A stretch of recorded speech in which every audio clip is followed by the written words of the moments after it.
The royal family has long been a symbol of elegance and tradition, but behind the gilded walls of Buckingham Palace, the tension has never been more palpable. As Prince William, the future king, steps into the spotlight, it becomes increasingly clear that a power struggle of monumental proportions is brewing within the monarchy. The stakes are high, and the fallout is nothing short of dramatic. Prince William, who once seemed to quietly accept his role in the family, has now launched a ruthless campaign against Queen Camilla, one that is reverberating throughout the palace and threatening to reshape the royal order. His actions, calculated and relentless, are not just a personal vendetta but a well-planned strategy to ensure the monarchy remains aligned with the legacy of his mother, Princess Diana.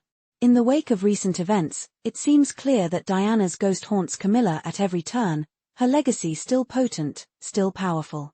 This emotional storm has reduced Camilla to tears and sent King Charles into a desperate, public struggle to maintain his grip on the throne. But what exactly is driving Prince William to confront his stepmother so directly? Is it an act of self-preservation for the monarchy, or is it a bitter, personal revenge for the woman who upended his mother's life and legacy? Whatever the motive, one thing is indisputable: Prince William is playing the long game, and Queen Camilla is the primary target of his calculated moves. The palace is now a battleground, with public revelations, strategic leaks, and carefully orchestrated appearances aimed at diminishing Camilla's influence. Each calculated maneuver brings William one step closer to achieving his ultimate goal, securing the monarchy's future by sidelining Camilla. The summer of 2021 marked a moment of deep symbolism within the royal family, a moment that many would later recognize as the beginning of Prince William's quiet rebellion against his stepmother.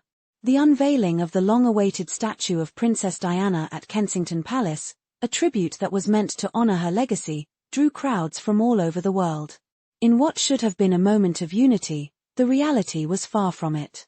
Amidst the celebrations and speeches, one significant figure was notably absent: Queen Camilla.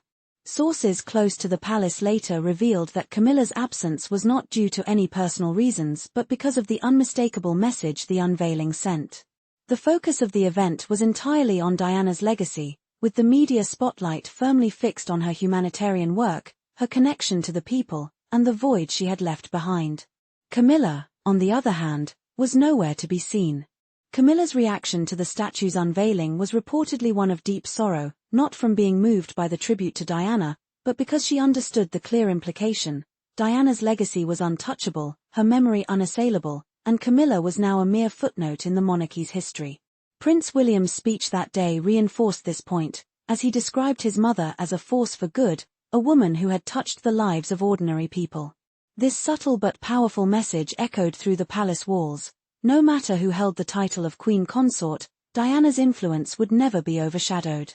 In the days and weeks following the event, William continued to make public appearances, frequently attending memorials and events related to Diana's legacy. Meanwhile, Camilla's royal engagements were met with little to no media attention, underscoring the divide that was slowly but surely growing between the two women. What started as a tribute to Diana quickly became a calculated move by William to continue to elevate his mother's memory while relegating Camilla to the shadows. Despite Queen Elizabeth II's official blessing of Camilla's title, which had seemed to promise a smooth transition to Queen Consort, the reality behind closed doors was far more turbulent.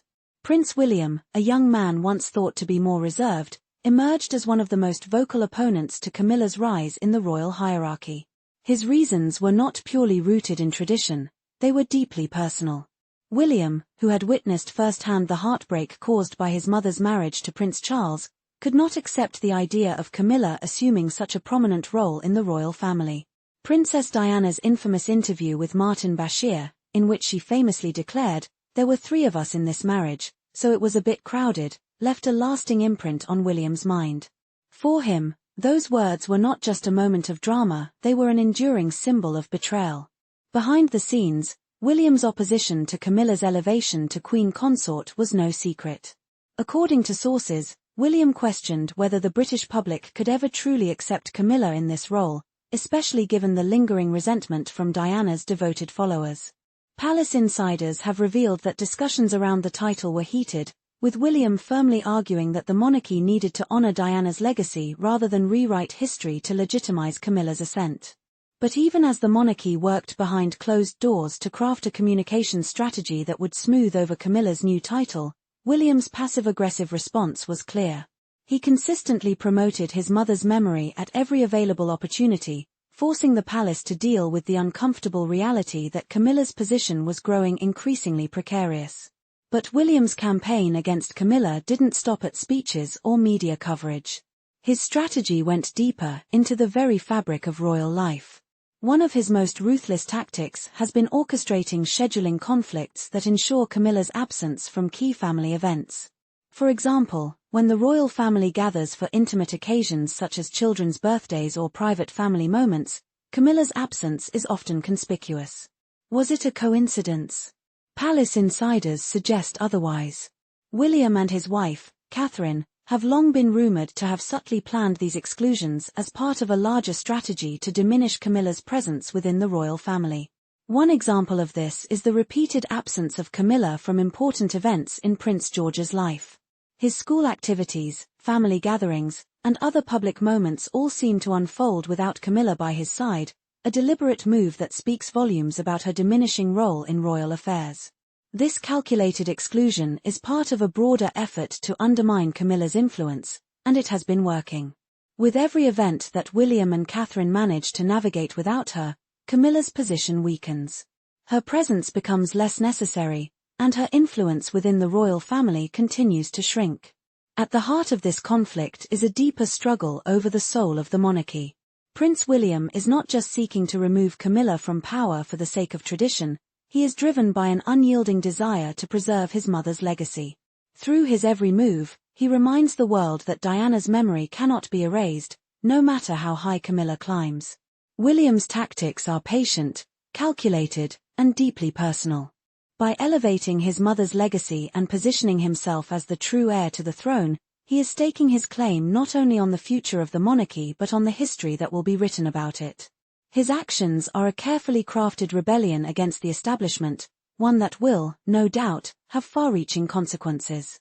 As the battle rages on, one question looms larger than any other. Will Prince William succeed in sidelining Camilla and securing his mother's place in the history of the British monarchy? Or will Camilla, supported by her husband, King Charles, manage to weather this storm and secure her place as Queen Consort? Only time will tell. But as the drama unfolds behind the palace walls, the world is watching and the stakes have never been higher.